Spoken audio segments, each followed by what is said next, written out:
If you've ever spent any time setting up tracking shots like these, you'll know how long it can take. You can spend 20 or even 30 minutes on a single shot that's only going to last 10 or even 5 seconds. And sometimes they work, other times not so much. And then occasionally you get one that lands absolutely perfectly.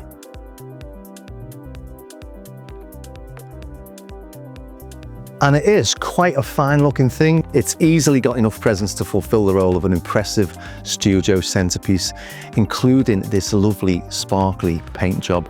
It's an all metal casing, all the knobs have reassuringly smooth resistance, the screen's high res, we've even got CV gate and clock patch points. We've got 2 headphone outputs with independent volume control. On the back we've got 5-pin MIDI, we've got USB for MIDI and pedal inputs. The only things that don't live up to the deluxe quality feel of the rest of it are the wall-wall power supply and only having a stereo out. It still feels like a centerpiece of a studio, but I'm just being uber critical really, because the rest of it really does feel top-notch. But when I'm faced with something like this, something so complex, it really can be a little bit overwhelming at first, because there's so many functions on it. We've got 16 voices, which means we've got 16 analog filters. These are Moog style 24 dB ladder filters. We've also got the digital filters as well. And there's 18 different types of digital filter. We've got 13 envelopes. We've got the main envelopes up here, plus we've got an envelope on each of the 8 oscillators. And those envelopes can be used for anything in the mod matrix. They don't have to be used on the voices. Plus we've got 5 LFOs. And we've got a comprehensive effects section. We've got a delay, reverb, plus in here, we've got 9 different effects types. And over here, we've got an arpeggiator and a 3-track sequencer, 2 polyphonic tracks and a modulation track. We've got single or multi, so we can have upper and lower patches in here. We've got a poly-aftertouch keyboard, which feels nice. Plus we've got this ribbon controller that can be used for pitch bend modulation, or we've got like a theremin mode. Sounds like it's got everything on board, which means it's hard, well at least it was for me, to get to the core of exactly what it is until I started programming it. And now I've had a long play with it, I feel I know what lies at its heart. It's the ultimate evolution of this, with a little bit of analog magic sprinkled on top. Now I'm not sure ASM would agree with me, but bear with me here. It's not just the color scheme they've got in common. They've both got 16 voices which use algorithmic modulation of their operators or their oscillators. We've got 6 operators on this. We've got 8 oscillators on that. We've got 32 different algorithms on this one. We've got 144 on the Leviasynth. I'll quickly run through what the algorithms are all about. In algorithm 1, they're all coming directly through to the filter, so we're getting 8 oscillators, so you just hear 8 straight oscillators, you could have 8 independent voices there. Then in algorithm 2, oscillator 2 is modulating oscillator 1, and oscillators 3 to 8 go directly into the filter. Now oscillator 3 is modulating 1 and 2, and the others are coming out of the filter directly. Then oscillator 4 is modulating oscillator 1, 2 and 3. So 1, 2 and 3 will be modulated, and 5 to 8 will be sort of playing, as it were. Then oscillator 5 is modulating before, you get the idea. So when we come to here, oscillator 8 is modulating all of them. And then we've got all sorts of different algorithms with different modulation routines. Yet we've got 144 of them in total. And each of these will sound slightly different or completely different. And it does make for nice patterns. Let's just speed it up just so that you can see how many we've got in here. So there's an awful lot to explore. Quite funky looking, some of them, aren't they? Fun looking patterns. And you can make your own algorithms. Plus you can also morph between them. But to hammer home why the Leviasynth is the ultimate evolution of this has only got a single LFO, this has got 5 LFOs, this has only got 6 envelopes, this has got, as we said before, 8 plus 5, so it's got 13 envelopes. Plus we've got the digital filter and the analog filter, and we've got the effects section. And even though this has got all that extra functionality, I still think it sits with the ethos of the original DX7. The DX7 6 envelopes, for example, weren't just standard ADSR envelopes. They were more complex, and they had really long times, so you could do really long, complex, evolving tones, which this is absolutely packed with. And if we look at the envelopes on this, they're not quite simple ADSRs either. Firstly, if I increase the maximum times and put it onto slow mode, we get 40 minutes on one envelope. Then we can loop it up to infinite number of times. So loop it 50 or infinite.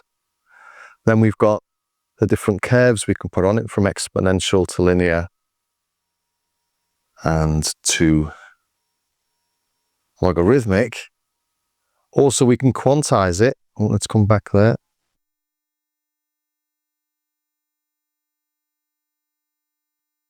So we can quantize the curve. How cool is that?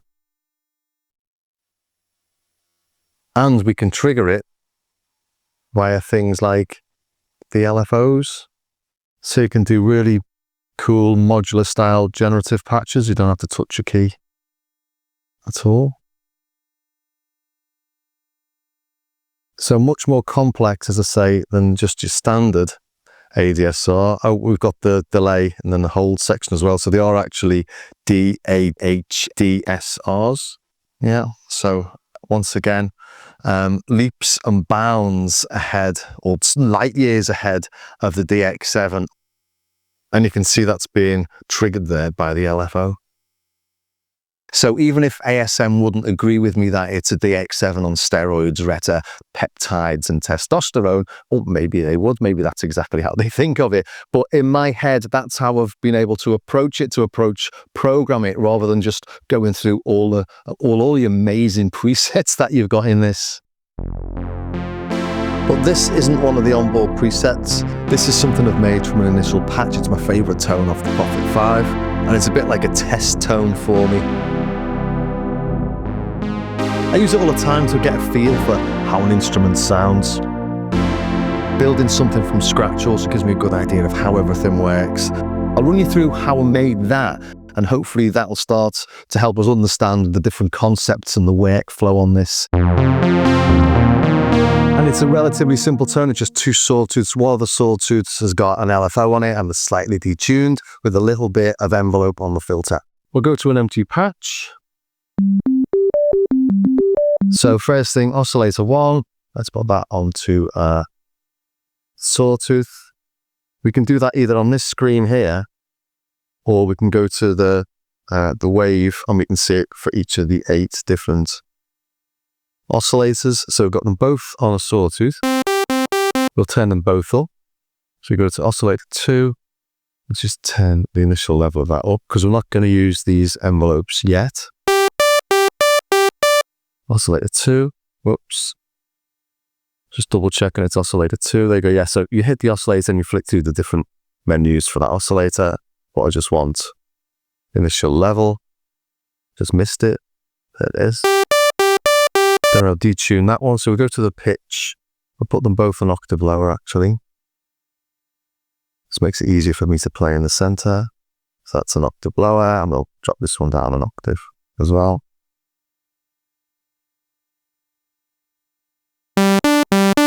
In fact, then 2, I'll just detune that slightly.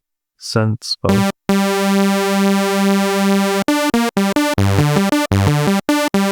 So that's the basis of the tone, and that's the starting point for hundreds of classic analog tones. But I really did want to try a little analog thing on this as well. If you look over here, we've got the signal flow. We've got the oscillators going into the digital filter, then the analog filter, controlled by the VCA, then going into the effects. We've got envelopes 1, 2, and 3 that pre-patch to the digital filter, the analog filter, the VCA. So for the VCA, we'll hit 3.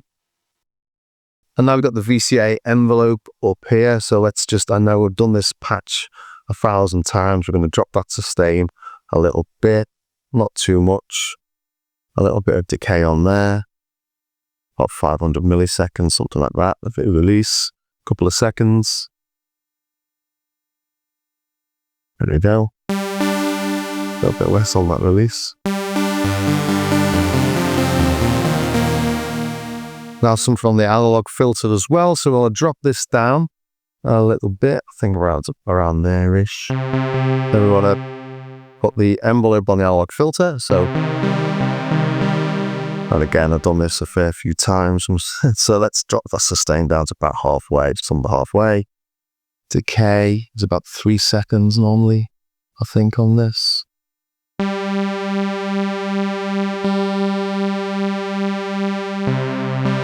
And some release.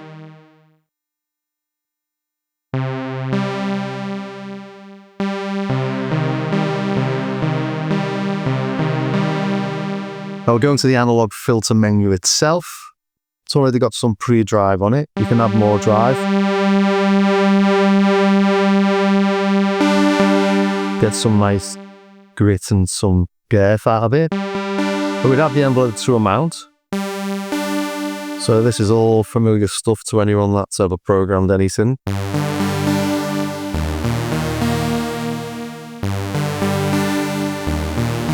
Reduce that cut off.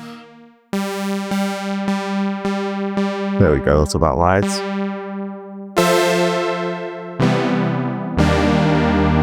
And now add some LFO to that. So we'll go to LFO4, we'll go to the mod matrix for this.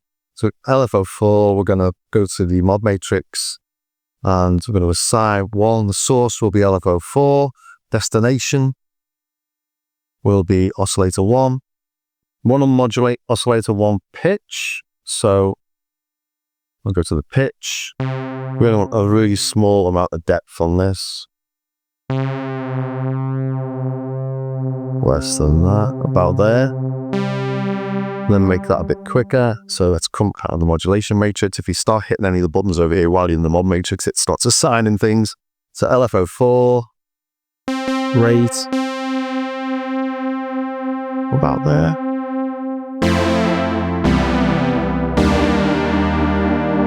And there's my favorite profit patch. Let's stick a chord on there. Makes it easier to play. Now I'm going to do the bit of this.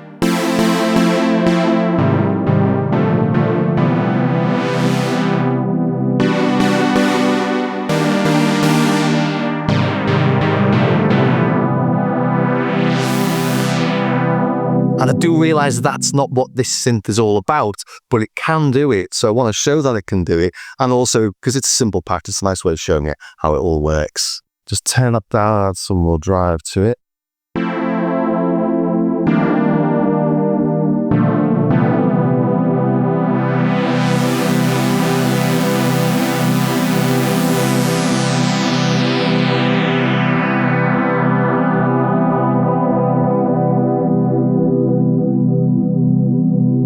And that sounds like the patch. It's a Prophet number 111 on the Prophet 5. But obviously we can take things a lot further on this because we've got the 300 waveforms to select from. So that's nice, isn't it?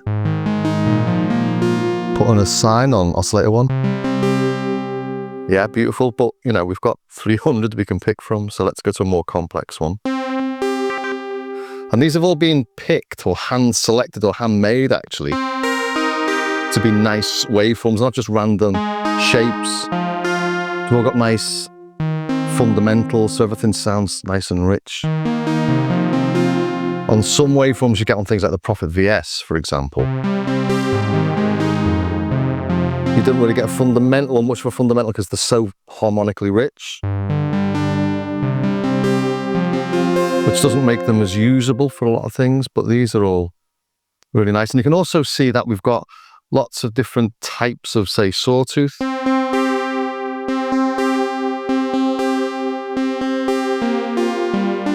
And actually, this sound that I'm using here, let's just get it back to the sawtooth.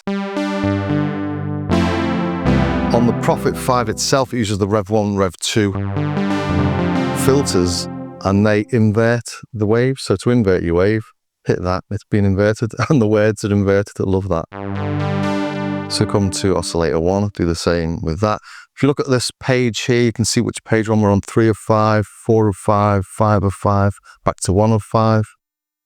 So here we go. Not that it sounds any different, but Just thought I'd show that to you. But yeah, what I wanted to show now was how we can modulate through all the different waves on both of them simultaneously using the macro. So if we come into the macro assign, on edit macro 1, module 1, we'll have oscillator 1, and we'll change that parameter to the wave shape.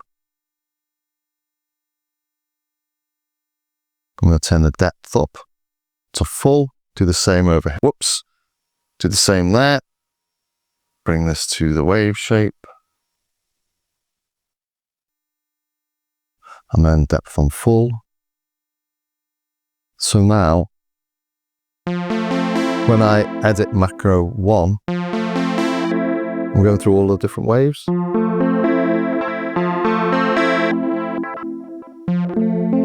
So you're getting just hundreds and hundreds of different tones, all based off that same patch.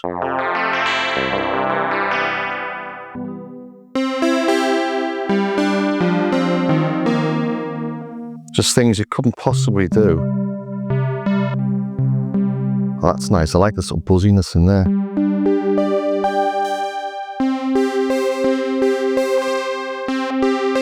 Getting lots of nice subtle variations. Whoops.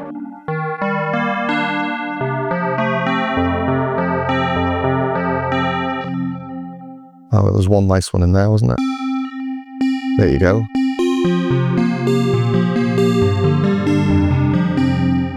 And when I make sample packs, I often say these are like bass tones, these are starting points. And this is a really good example of that, a tone that can turn into all sorts of different things just by minor tweaks. And they're all lovely.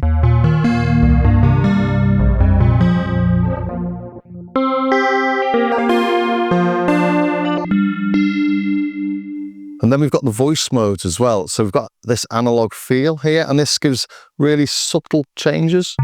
So it's not like the vintage mode on the Prophet 5 that makes it sound broken.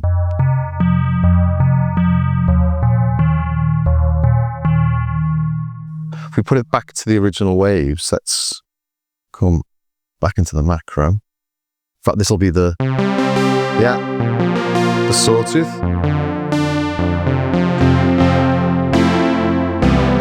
Back into the voice mode again. So put analog feel on full. That's given really subtle variations on tuning on the filter, I think, and on the envelopes and on the VCA levels. But it is really quite subtle. It's called analog feel, and it is more of a feel than a sound quality, actually. That sort of je ne sais quoi that you get on some sounds.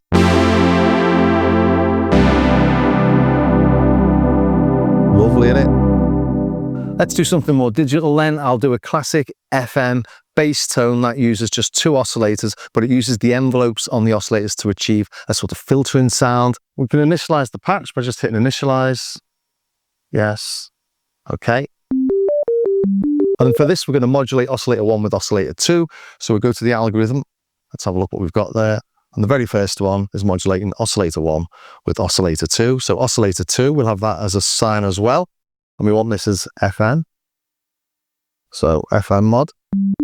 We can't hear anything yet because there's nothing coming out of oscillator 2. Come into oscillator 2, we need to turn it up. And as soon as I start turning it up, you're only listening to oscillator 1 there. But we want that to start bright and then drop, which means we're going to use the envelope on oscillator 2. So we'll leave the initial level on 0 and we'll turn the envelope level up.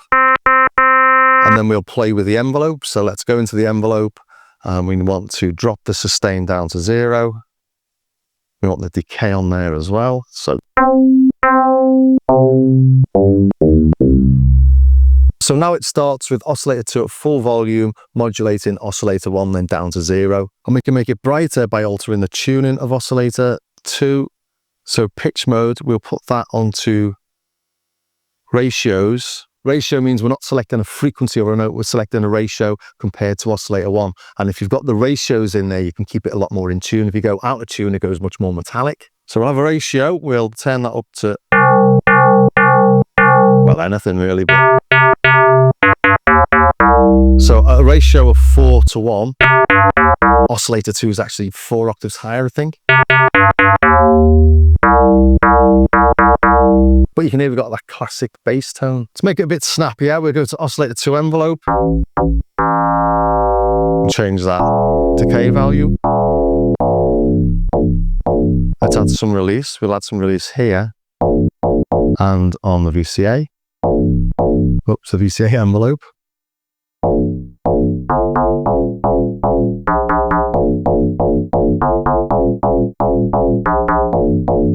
And then if we go back into oscillator 2, so we go to the level of that.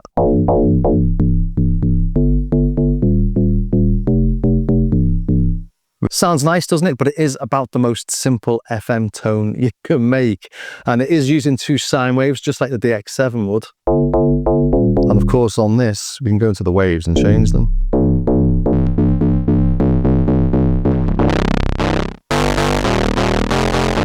But then it doesn't filter down to a sine like it would on an analog synth because you're not filtering it. You're just changing this saw. So we need to have that as a sine. So it modulates down to the sine. We can also do things like use the feedback. So if we come to the feedback here, we add feedback to oscillator 1.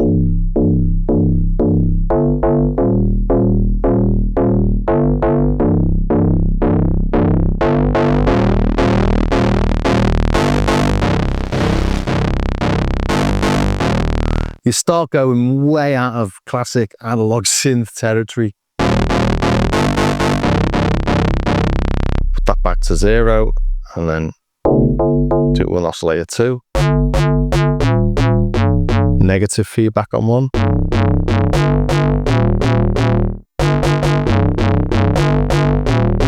Let's add some more of that envelope release.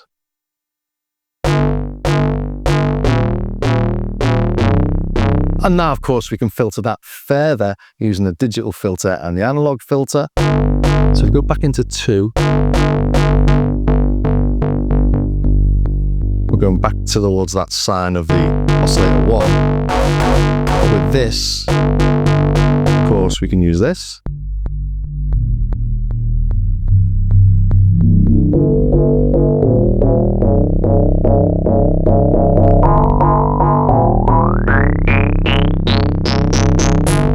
Or leave that open. Use a digital filter. If we come to the digital filter, got high pass mode.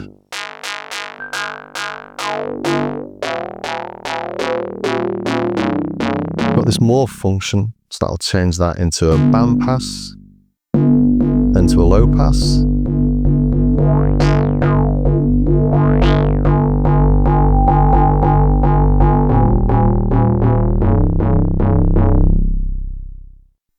And then if we look over here, I've got, I think it's 18 different filter types. That's a MS20 high pass. Yeah. 12 dB ladder.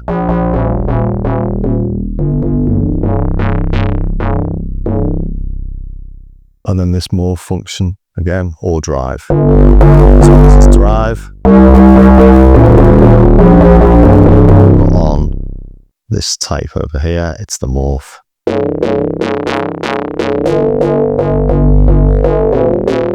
So there is lots of hands-on control, but hopefully that's given you a good idea of how you start to program it. Let's add some delay.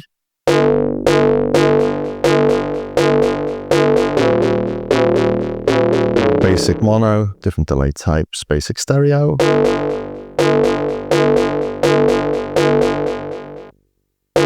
Pan.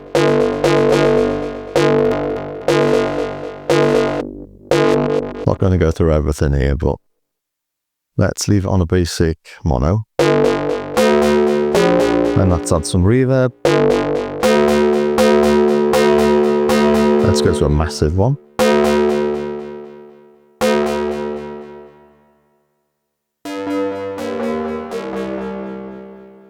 Let's add some time to that.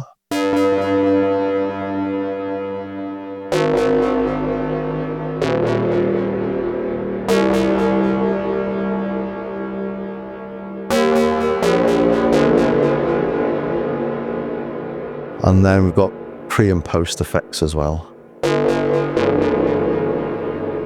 Let's go to the pre effects. In fact, let's load in the, it's a profit tone again. And let's put a chorus on that.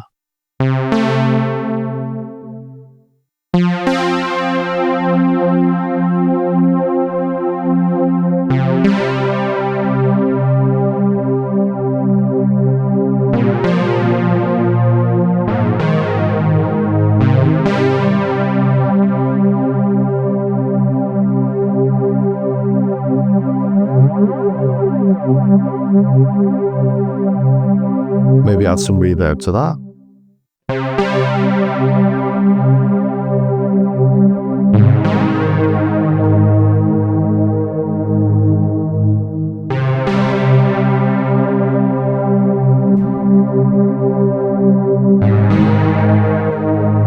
Plate.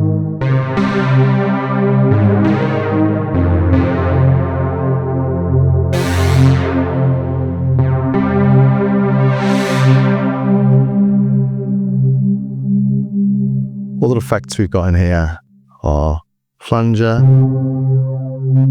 Let's take the chorus off for now. Flanger, like a rotary organ type thing. Phaser.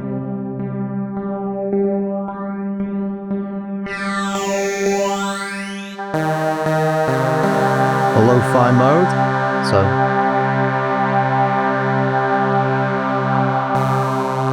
reducing sampling rate.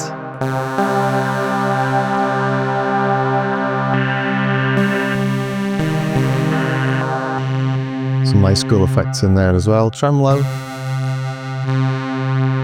And an EQ, compressor, and some more distortion.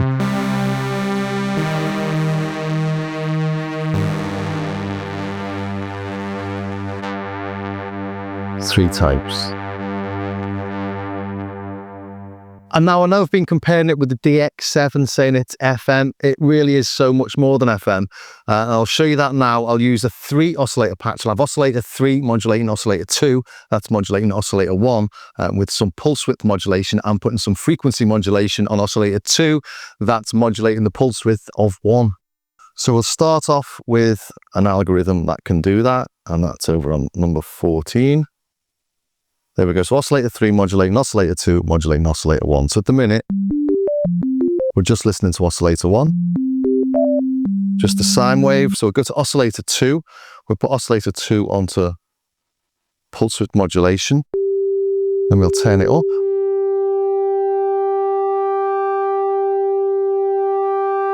Now this is working in a different way to standard pulse width modulation that just changes the duty cycle of a pulse wave. It's doing something much more clever so it can do other stuff.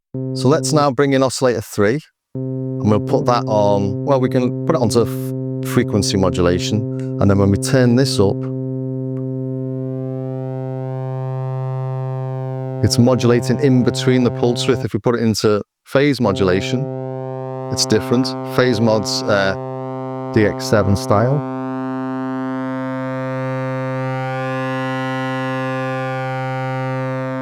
So these are things you just can't do on a DX7 or like pretty much anything else actually. So let's modulate the pulse width on oscillator 2. So let's modulate that with LFO4. So LFO4, modulate oscillator 2, and we'll turn that up. So we'll come back into the oscillator views. Oops, where was it? There we go. You can see we've got that PWM. Let's turn oscillator 3 down. Speed up to the LFO4. Where are we?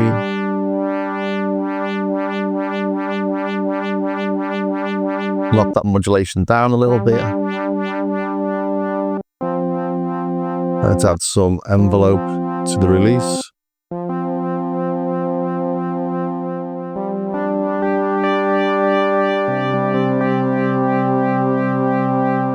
So again, we're only listening to oscillator 1, but that's being modulated by 2 other oscillators. Let's make that a bit brighter sounding.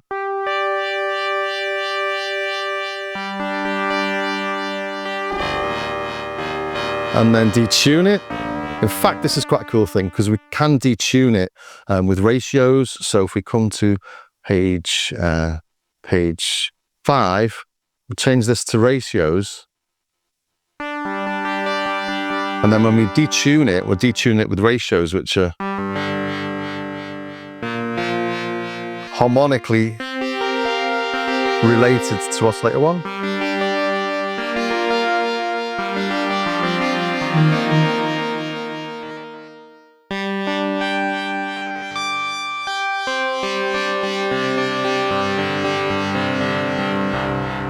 Again, we're just listening to a single oscillator and it sounds rich and full. It's nice, isn't it?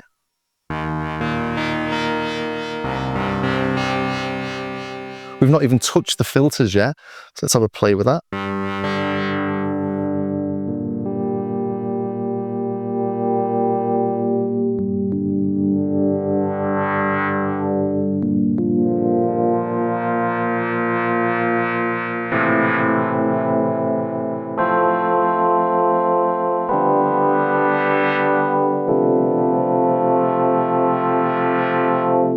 Let's just pre-drive on that. Let's turn it down a bit.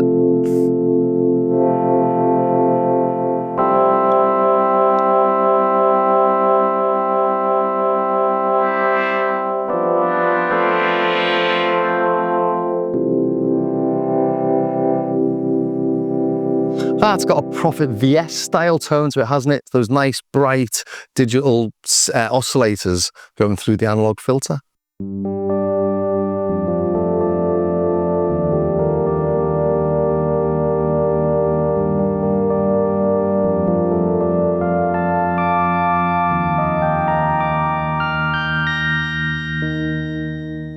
Yeah, I really like that. And another Prophet VS is, well, not wavetables, but waves in tables. And this isn't a wavetable synth, but you can emulate wavetables on this because it's got a really clever little addition in the oscillators whereby they can modulate at 0 frequency. So they're just basically a DC offset. And if you modulate through that and you modulate through all those different wave shapes and you're modulating something with those wave shapes, you get these really nice wavetable style wave patterns, and I'll show you what I mean. So again, we're going to modulate oscillator 1 with oscillator 2 that's being modulated by oscillator 3.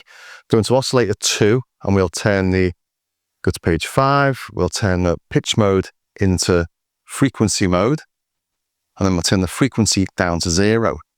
So now DCO2 isn't given an audio signal, it's just a DCO offset, and we'll give this a nice interesting waveform. Some nice, more complex ones, because we're going to sort of modulate through that waveform, so more complex it is. There we go, a hollow. There's some over here called Horizon, which I liked. Let's find that. There we go. Horizon 1, that's quite a nice complex one. So it's going to modulate through that with oscillator 3 being on phase mod. So we'll turn up oscillator 2, so it's playing into oscillator 1, but you won't hear anything yet because oscillator 2 isn't moving, it's at 0 frequency. Then we'll go to oscillator 3, and now we'll turn oscillator 3 up. And this is phase modulating oscillator 2. So it's going through this wave here, and in turn, that's modulating oscillator 1. So we get very much a wavetable style sound. And that reminds me of some of the wavetables you've got on the third wave from Groove Synthesis. That's got some Buchla and Surge system, nice weird wavetables that sound just like a modular system. This is doing exactly the same sort of thing.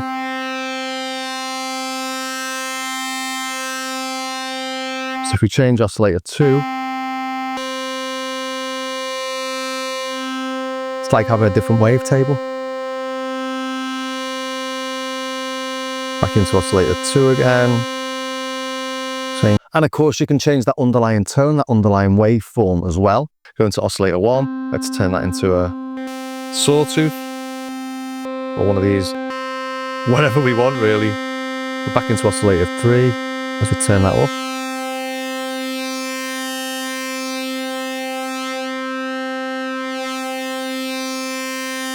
So yeah, it's not a wavetable synth, but you can easily get those wavetable-style tones out of it. And because we've got the analog filter, we can get PPG-style things out of it as well. So again, let's just add a little bit of release to the VCA envelope.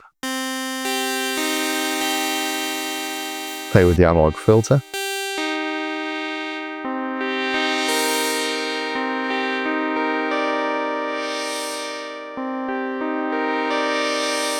Beautiful, that, isn't it?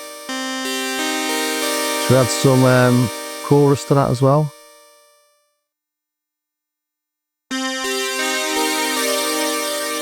Yeah, pure 80s, that, isn't it?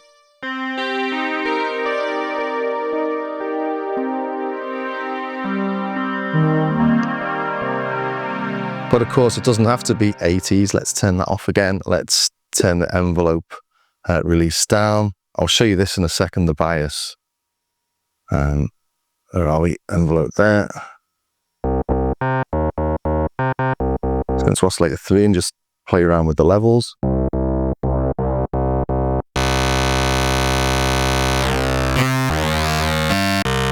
Go down an octave.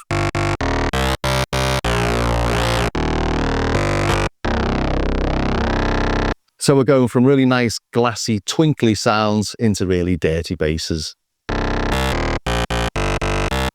And of course, if we wanted to put an extra bass on there, a bit more of a fundamental, we could add oscillator 4, because of course we look at the algorithm, oscillator 4 we're listening to directly. Let's turn that up and just have a sine on it.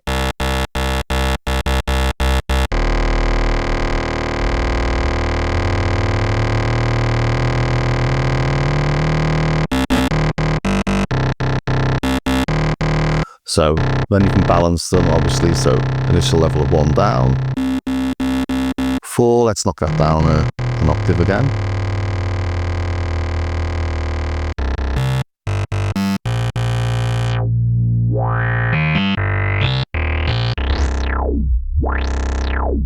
So it's all about experimentation, this, isn't it? We've looked at 3 of the 144 algorithms today, and we've listened to about 4 or 5 of the over 300 waveforms we've got in this. So it is very much like a modular system. Like, you've got lots of different styles of oscillators giving different types of tones. Plus, we can modulate everything with everything, even the effects. So if we go to something like the reverb, and then we look at LFO4. If we wanted to modulate the reverb with LFO4, hit LFO4, and it shows you what can be modulated. So the time, the tone, the high damping frequency, the low damping, and the dry or wet signal.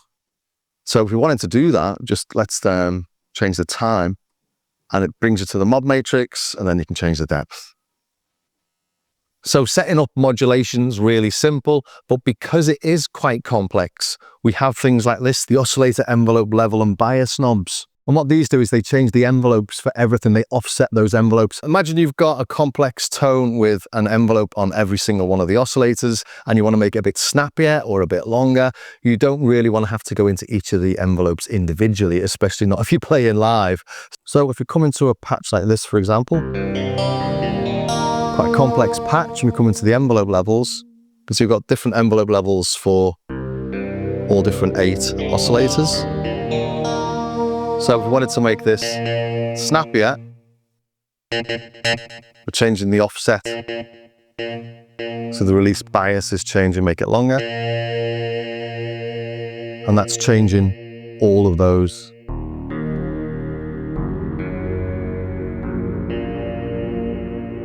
Oh, that's nice.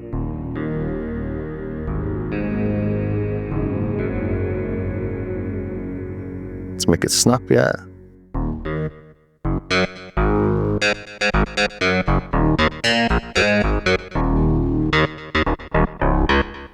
Very, very DX from that, isn't it? Let's make it a bit more analog sounding. But let's knock this up a little bit. In fact, let's dig into this analog filter a little bit more. And I'll use a simple sawtooth so we can hear what's happening.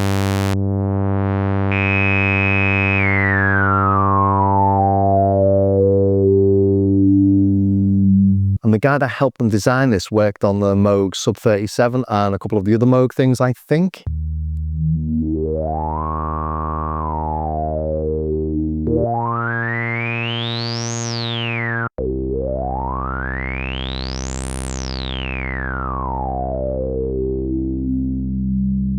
Lovely that, innit? If we start cranking up the resonance a bit more,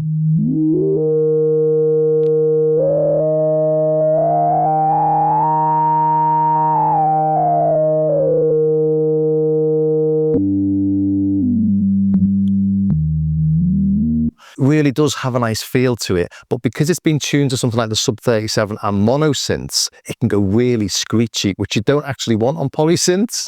We're going to self oscillation around 110.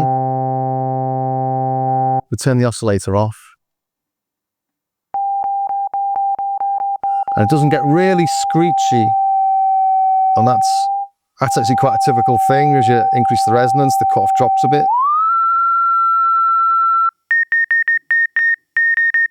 It doesn't get really screechy until you go high up, which means you can control it for a polysynth, because on a polysynth, you don't necessarily want it that screechy. Let's make that into more of a pad.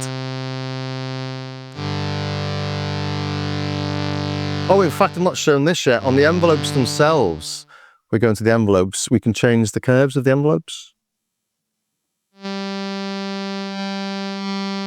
Let's make that a bit longer. So you can hear what's happening. Linear, logarithmic, exponential.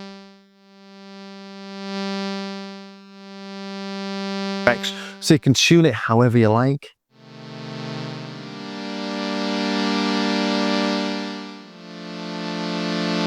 And just for the hell of it, let's add an oscillator 2 as well. Let's have that, let's turn it up.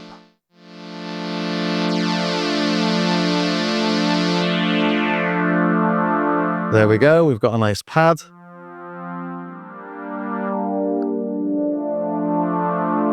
Let's just turn these oscillators down a bit there. A little bit loud going into that. Whoops, oscillator envelope level, let's turn that down.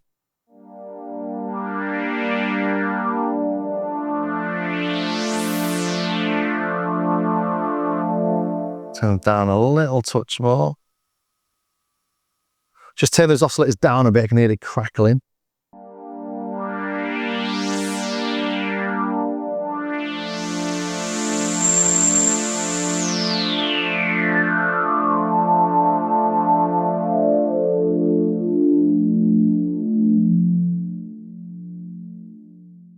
That crackle wasn't coming from the synth, it was my interface doing something. Just a quick note on keeping an eye on levels. If I turn the pre-drive up, see it over here on the right, you can see those levels shooting up, but we've got loads of control over everything else. We've even got a limiter in there as well. So there's lots of control and you can see what's happening. So you don't have to guess what's going to happen. And you can adjust the patch level for each of the patches as well. But yeah, I've never seen anything with that much visual feedback on the VCA.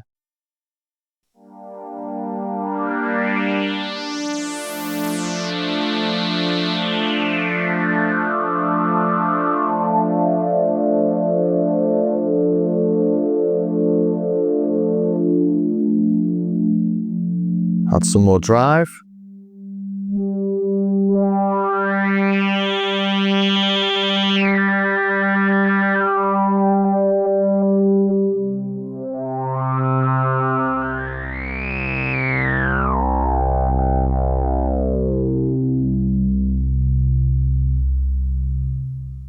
Yep, that's a nice filter, isn't it? But if you didn't want something nice and smooth, we've got these digital artifacts. It's really quite cool. Let's load in something else. Let's go to, I don't know, just try something more digital sounding. In fact, these presets are really nice. They're not really, oh wow, listen to that mad sort of reverb and all that modulation. They're actually useful presets. I've heard a lot of people online sort of saying the presets aren't that inspiring. I think it's just because they're designed as presets to be used in a track rather than to demonstrate the synth, which is nice. Actually, most do it the other way around. But they have said they're going to bring out some more wow presets.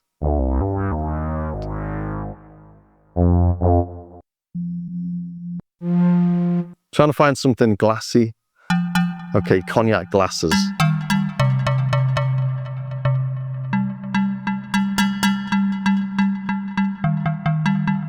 So let's go into the voice. We've got vintage digital on or off. If we turn that off, put it on, it goes much more glassy and twinkly.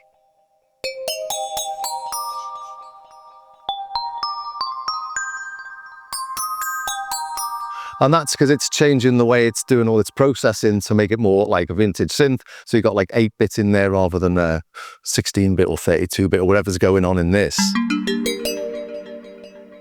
And that creates all those little artifacts that result in that sort of vintage digital twinkle.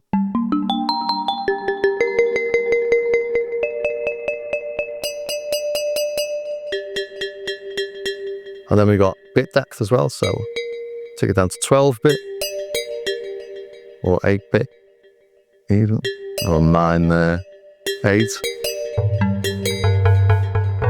Take it down to, whoops, take it down to 4.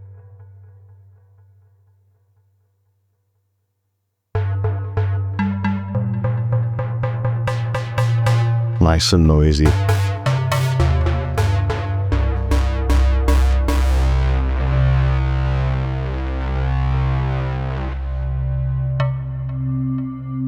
Started there, ended up here.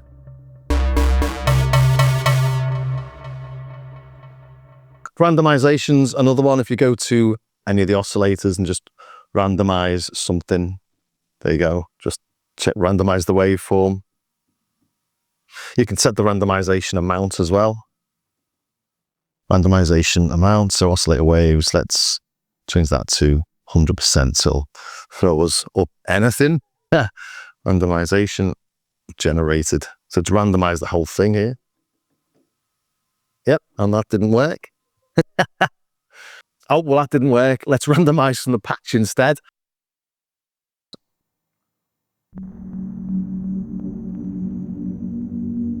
Oh, cool.